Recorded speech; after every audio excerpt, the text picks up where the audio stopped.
Hello, single ladies out there and ladies alike. Do you know how powerful you are when it comes to real estate? And let's talk about real estate app. Do you know how much you're missing by not utilizing your real estate app?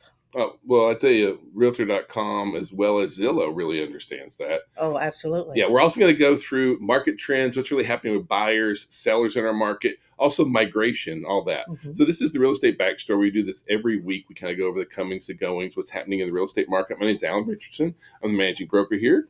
My name's Megan Richardson, the compliance broker for Maximum One Realtor and Realty Partners. I want to jump right into like a little bit of timely information here, and that right now there. And let me let's throw a disclaimer out there. We're not political. We're not political about this at all, okay? And so you can love the Doge people, hate the Doge people. I don't. It doesn't matter to me. But But here's the facts. yeah, here's the facts. HUD is getting axed. About half of their workforce is getting laid off, asked to retire again. Furloughed or whatever. Whatever. But we know that HUD is going to be going down to about half its size. And so again, we're not trying to be pro, con, any of that. What we are very, I guess, paying a lot of attention to is what's happening in FHA, because HUD manages FHA. Correct. FHA makes up roughly 20% of the mortgages out there. So I mean, pretty significant, More. and In a lot today's more. market, a little bit more. Well, but more for our first time buyers, especially, and that kind of stuff.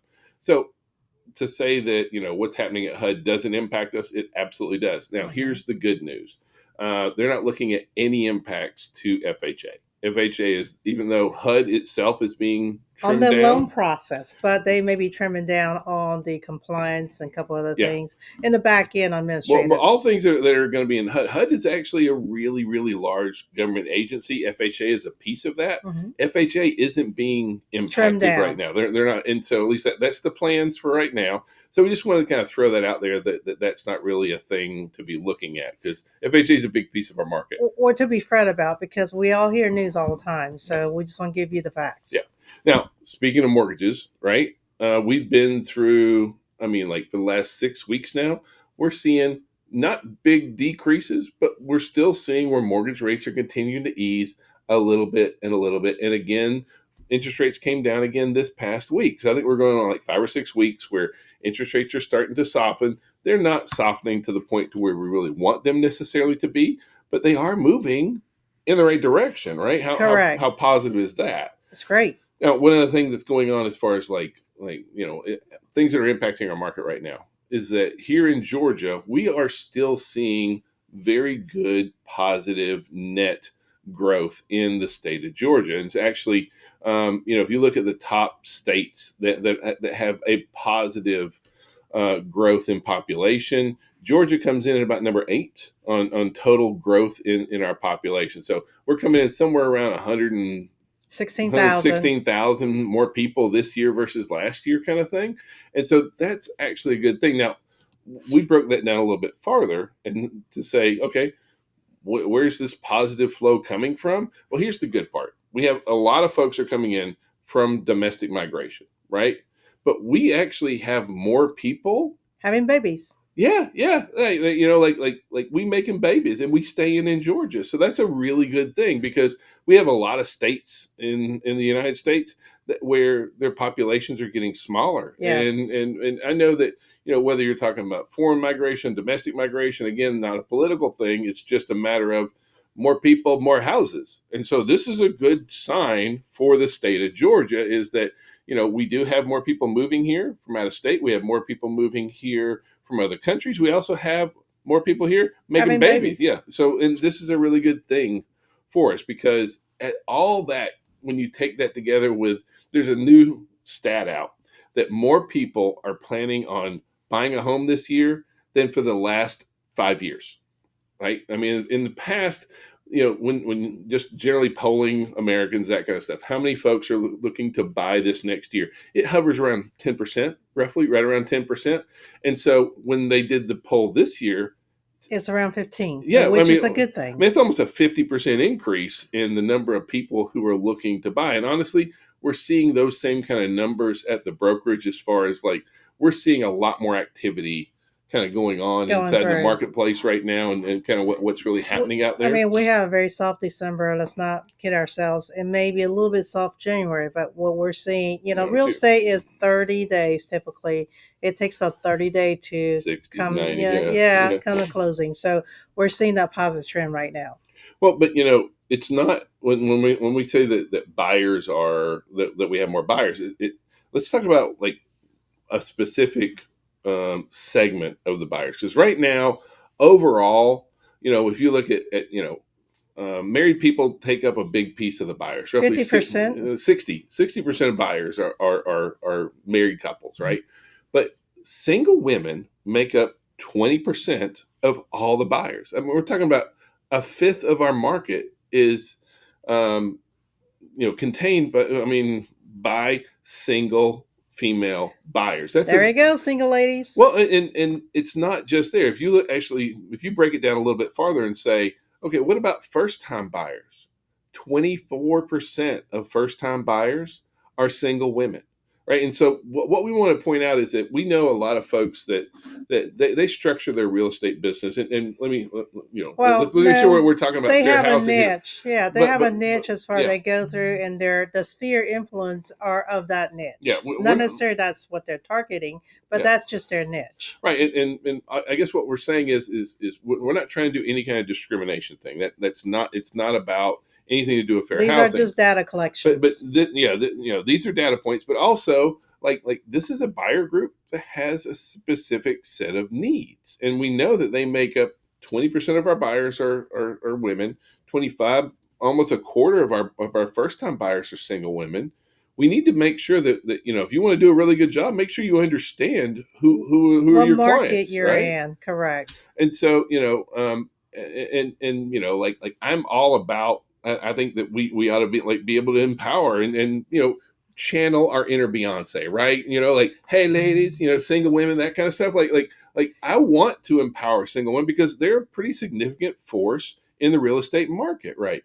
And so they make a lot of the same choices that a lot of other buyer groups do. So if you look like sacrifices made, what's the biggest sacrifice that single women make? They'll cut out non-essential Yeah, items. but they don't make a big sacrifice. They don't make a bigger sacrifice than any other buyer group. However, just like all of our other buyer groups, they're gonna cut out spending. They're gonna cut out entertainment. They're gonna spend less on clothes, vacations. The exact same thing. And some of them even take second jobs. Yeah, yeah. But now, when you talk to single women about why do you purchase a home, what's the most important reason? Again, no difference. Single women, the most important reason for single women to buy a home is the same reason for all the other buyer groups, and that is, I want to own a home. I Yep. want to have a place where it's mine. I want to own a home. Just that innate ownership of this land, of this house. That's the biggest reason out there. After that, it comes down to being close to family and And friends. friends. Yeah, family is more important, actually. So that's I just find that that's really good, and not that we need to tailor our services, but we do need to understand that this is a really powerful group It's a big segment. inside our market, right? Because right now everybody's getting older, and now I know that that's just a general. Naturally. I That's mean, just naturally. that's like, but in our market, in the real estate market, everybody's Yeah. getting a lot older, and Yeah. what I mean by that is the median age for a first time buyer is the oldest it's ever been. 38. 38 years old is the first time home buyer age right now. Now, there's a lot of things that you can attribute that to. It can be that, with affordability, people are Correct. doing that. We see, but we also see where a lot of our buyers are not just waiting to buy homes later, they're waiting to have kids later. I mean, some of this stuff is just a generational shift. Average was in that 30 to 32 year range for like the last 20 years. And now we're at 38. So there is a pretty significant change. I do think that a lot of that is really impacting, um, Some the you know, trend and the but cycle and affordability is and, that, yeah. and and the biggest part is Yeah. affordability. Now, when it comes to single women, like How old is our average single woman? That purchase the first time. Now we know that the average first time buyer is 38. The average female first time buyer 40. even older. And I'm not saying no. I'm not throwing any shame. There's no shame in my game. I'm not throwing shade at any ladies, right? But the average first time buyer, like 25% of them are women, and they're 40. So again, just making sure that we understand, we're not talking about a teeny bopper out of college. We're talking about someone who's like professionals and that kind of stuff. Correct. Now, when it comes to repeat buyers, the single women are the exact same age as everybody else out there. Now, overall, we mentioned a minute ago, 38 is the median age for our average first-time buyer. But it's not just buyers that are getting older, and not whether we're talking men or women. Our sellers also the oldest that they've ever averaged before. Our average seller, repeat seller, is 60 years old, and so I'm sorry, repeat buyers. Repeat buyers are 61. So first time buyers 38, repeat buyers 61.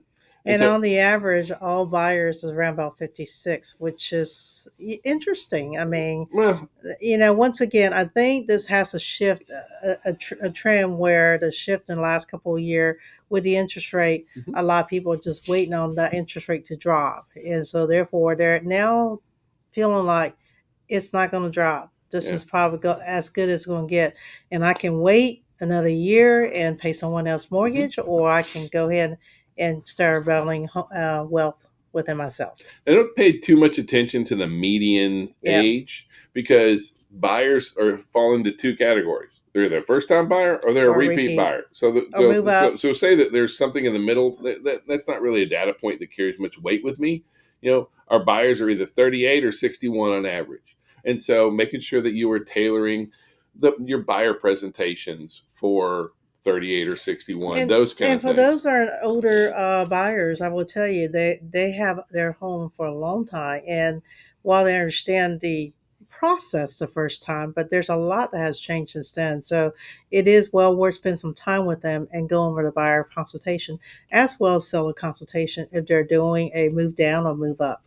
Now, for our buyers, there is a little bit of good news because Redfin just did a full analysis on transactions, and what they're finding is that the typical home buyer paid 2% less than list, right? So the That's average, great. and so we're not talking about, and that actually we're still seeing property value appreciation. It's just that sometimes our sellers are being a little bit more optimistic than what's actually going on out there. But right now, the typical U.S. home is selling for 2% less than asking price. They're just holding on to the value because they already have planned for that set value of Yeah. sales. So unfortunately, your home is only worth someone when someone's willing to buy it. Now, the good news that comes from that for sellers is that doesn't mean that we're seeing property values depreciate. We aren't. We're Home not. price growth is still running at the same level as it was before the pandemic ever even hit, right? It's Correct. running in that 4 to 5% range. And so we're seeing where home prices are moderating a very normal place. And so for those sellers that throw their properties out there a little bit too high or too aggressive, they are kind of getting checked a little bit because at the same time we're seeing more properties that take a price cut. We've seen a larger share of properties of listings that are taking price cuts. But at the same exact time, when we have more properties taking price cuts, guess what else we have? 25% of our homes are sold above list. And so you're like, okay, let me get this straight. We're seeing So what price, happened is the one that's having price cut is normally their lists are just too they're high not realistic. initially. Yep. But the one that are getting increase above what they're asking for are the one that are listing it properly and just probably 9 out of 10 a little below the radar to where it enhance multiple buyer situation and therefore they can take a better offer. Yeah, I mean, good prices in good areas, priced right. Guess what? They're Sells selling fast. quickly. Like you can't sit on those properties because they are still going quickly. Correct. Now, there are 4 cities in the U.S. where home prices are actually Still accelerating skyrocketing. much higher, Yeah. right? And so Dallas, Texas, Charlotte, Raleigh, North Carolina, and Atlanta. Atlanta, Georgia. Now, Yep. we're not talking Fulton County and that kind of stuff, but inside the city limits of Atlanta, there it's one of the it's the second most highest increase in prices inside a large metro. And so I just found that it was kind of interesting. We are seeing much more modest property appreciation throughout the entire area, but in Atlanta itself proper, they're seeing kind of a kicker right there. Mm-hmm. Because if you look at overall home values, property values, properties have appreciated in, in our overall market almost 60, like 57.3% property value appreciation since before the pandemic. Mm-hmm. And so, but however, properties have only moved up about 5% from when we hit our peak in 2022. So for the last 2 or 3 years, it's been a They're much out more modest 2 to 3 appreciation. percent. Yep. Yeah, yeah, and like I think we grew up 2.5% last year, which is pretty normal. Like it's kind of nice to be back in that normal range because properties appreciate at 4.4% a year for the last 50 years. It's just kind of normal. It's Well, good to be during normal. pandemic, we had double digit Yep. increase, and it was really it's really was out there. So, but anyway, let's talk about earlier when I mentioned about super app success. Well, Zillow just released their earnings, Mm-hmm. and I know you may be, well, why are we talking about Zillow? Well, Zillow, when they released their earnings, they said, well, here's how we hit our earnings, and they hit Right. really good earnings. Their stock prices are doing well, but when you start reading their fine print, like what did they do to grow their revenue last year? They did their app. So it's called, they call it their super app, right? And so the super app is a big thing. They are pushing heavy onto consumers, buyers and sellers. Like if you go to the website, you'll see Use download our the app, app. use our app, download it. Use our app. Open the door. What have you. Yeah. At the same time, Realtor.com released some data on their app, and 20% of the traffic that Realtor.com gets comes from people using Realtor.com's app. And now it's very easy for us to be like, oh, okay, that's interesting. What What you're irritates me, missing out. yeah, What are yeah. you missing out? Well, the thing is that I we have an app. We have the Million Map app. Most your brokerage has their own Yeah, apps. I mean, and we have one as well. However, a pretty small percentage of our agents actually really utilize the app. And when I talk to agents, they're like, nobody really uses it. It's not a big deal. It I is don't a need. big deal if you got 20% of traffic flow from your app. Well, I mean, like Realtor.com sure feels like it's a really big deal. Zillow feels like Mhm. it's a really big deal. You know who doesn't feel like it's a big deal? All Realtors. those agents who are like, man, I sure wish I had some business right now. They're the ones who are telling me, apps. My clients don't use apps. Yes, they will. Mhm. Right. So we most of your brokerages have apps, not just us. When you get your app, text it out to your clients. It should be part of your buyer's presentation. Like every single buyer that you have needs to have your app and be Absolutely. able to access it, right? Because I want that I can provide better service for my clients And with an app. in technology age right now, a lot of your clients are driving, especially buyers driving the neighborhood. If they have this app from you, guess what? They can open the app and see exactly what the Mhm. house that they just drove by costs, so they can see whether or not that's in their budget or that's Yeah. they want something They can else scroll through the better. And photos. yeah, so Yeah, they can see the price. Well, so but then the good part is it when they pull it up in the app and it says contact agent. it goes to you. Ah, do I want So my clients to call the listing agent? Who do I want them to yeah, call? you. I want, yeah, exactly. I want them to call me. And so here's the bottom line: if you're not sending your apps to your clients, if you're not letting them use them, Zillow is. Realtor.com is. You don't And know how so many people I have heard. We go on Zillow site. We go to Zillow site. I'm like, I have an app. well, and but we have a lot of agents that may not necessarily have the best taste in their mouths when it comes to Zillow, but yet you turn around and don't really utilize tools and services that we see that are really being done. So Yep. I'm not trying to scold anyone. We're just saying, look, there's a big deal out here with apps. Please don't talk yourself into this idea that this is not Mhm. important in our It marketplace. is. Please take advantage of this. And let's talk about why NAR and what we're doing and where your RPAC money is going. Well, NAR, this is for the past couple of years, ever since the NAR settlement, there's a lot of realtors that kind of throw some shade. and talk about, well, they didn't protect us, they didn't do this, they didn't do that, and at the same time, we are proud realtors. We're going to be going to the Georgia Association of Realtors conferences here soon. Next week Yeah, and this week, and so or this there is week. a lot of we're very pro realtor, and just for full disclosure that we really are. Well, it's very important. We love the educational aspects of it. We love the leadership. The average realtor sells a lot more real estate than the average non-realtor does. We love GAR forms. Our local boards we feel are incredibly crucial to us.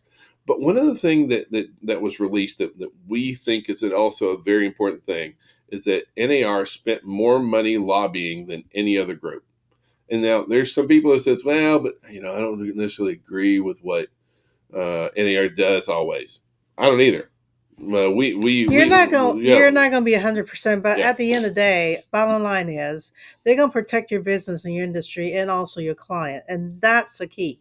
Okay, because without them protecting your client and you, it anybody can slip a bill into a one of those packet and just pass it, and there nobody will ever know about it until it has passed, and then you're dealing with the yeah. consequences. I mean, NAR and GAR, we find that they are just incredibly important to us. They look out for personal property rights. They look out for realtor rights. They even look out for consumer rights. Correct. They help to get some rules changed and laws changed dealing HOA, well, mandatory foreclosures. I yeah, mean, squatters. I squatters. mean, that's Yeah. another big one. So, what we're saying is that on one hand, you can say, "Man, that's a big lobbying group." Yes, it is, and they're lobbying for Hmm. our behalf.